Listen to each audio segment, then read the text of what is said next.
امی، میں نے سلمان صاحب سے بات کر لی ہے۔ وہ مجھے ملازم رکھنے پر راضی ہو گئے ہیں۔ 15 سالہ حسام خوشی خوشی اپنی امی کو بتا رہا تھا۔ حسام کی والدہ اس سے کام کروانا نہیں چاہتی تھی، مگر مجبوری ہی کچھ ایسی تھی۔ وہ بے دلی سے مسکرا دیں۔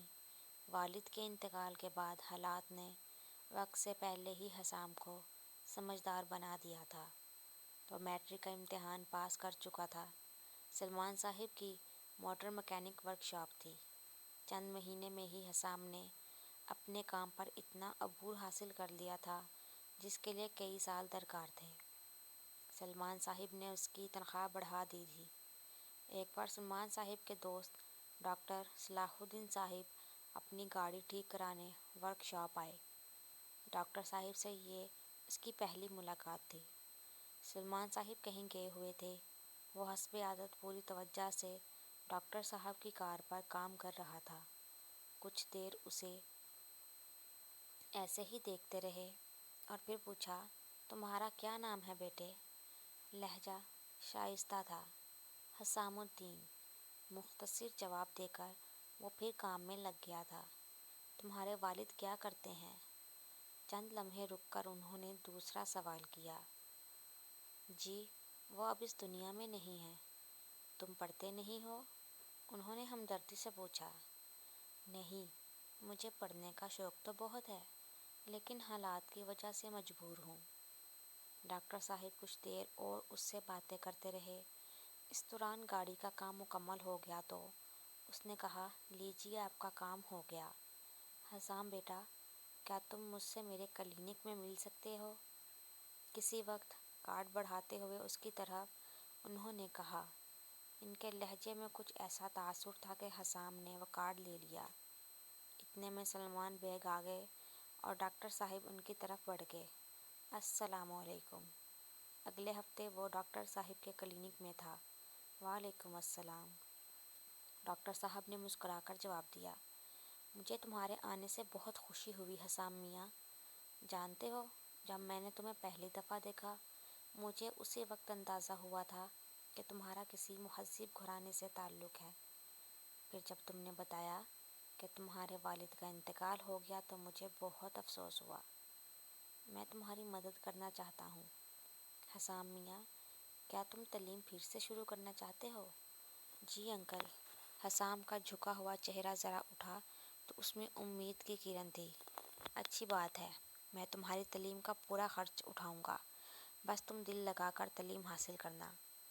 ڈاکٹر صاحب، میں کس طرح آپ کے احسان کا بوجھ اٹھاؤں گا جسے میں اتار بھی نہیں سکتا؟ حسام واقعی بہت خوددار تھا۔ یہ میں تم پر احسان نہیں کر رہا ہوں حسام میاں، ایک فرض ادا کر رہا ہوں۔ سنو، میرے والدین بہت غریب تھے۔ میرے پاس اعلیٰ تعلیم حاصل کرنے کے لیے وسائل نہیں تھے۔ ان حالات میں میرے ایک استاد نے ہی مجھے تعلیم دلوائی، مجھے ڈاکٹر بنایا۔ ایک دن میں اس قابل ہو گیا کہ ان کا کچھ احسان اتار سکوں۔ میں ان کے پاس گیا، ان کا احسان یاد دلایا تو انہوں نے جو کہا، ان کے الفاظ مجھے آج تک یاد ہیں۔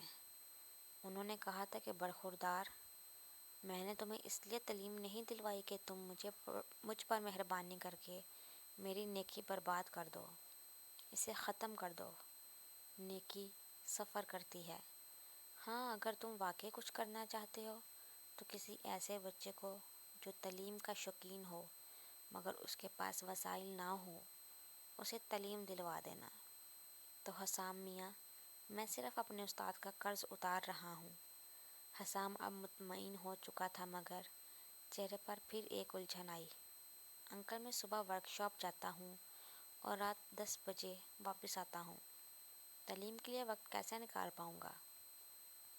اگلے دن حسام ورک شاپ پہنچا تو دیکھا کہ باہر ہی ڈاکٹر صلاح الدین اور سلمان بیگ کھڑے مسکراتے ہوئے باتیں کر رہے تھے۔ وہ سلام کر کے ورک شاپ کے اندر چلا گیا۔ تھوڑی دیر بعد سلمان صاحب اندر آئے اور کہنے لگے، حسام، مجھے بہت خوشی ہوئی تم نے پھر سے پڑھائی شروع کرنے کا فیصلہ کیا ہے۔ اس سلسلے میں تمہاری ہر ممکن مدد کروں گا، اور ہاں، اب تم شام 6 بجے ہی چھٹی کر لیا کرو۔ حسام کی خوشی کی کوئی انتہا نہیں تھی۔ حسام نے شام کے کالج میں داخلہ لے لیا تھا۔ وہ انتہائی ذہین تھا۔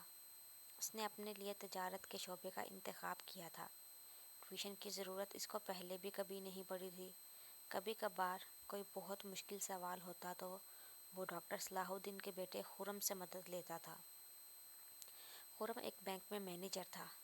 حسام نے بی کام کے بعد ایم کام بھی اچھے نمبروں سے پاس کر لیا۔ خرم نے سفارش کر کے اپنے بینک میں اچھی ملازمت بھی دلوا دی۔ حسام کی تعلیم اب بھی جاری تھی۔ بہت سارا وقت گزر گیا۔ حسام الدین نے تعلیم مکمل کر لی تھی۔ اب وہ بینک میں ایک بڑے عہدے پر فائز تھا۔ ان کا پورا اسٹاف ان سے خوش تھا۔ انہوں نے ماں کی پسند سے شادی کر لی تھی۔ ڈاکٹر صاحب کا خاندان اس کی شادی کی تیاریوں میں پیش تھا۔ ایک دن وہ پھل خریدنے ایک بڑی دکان پر پہنچے۔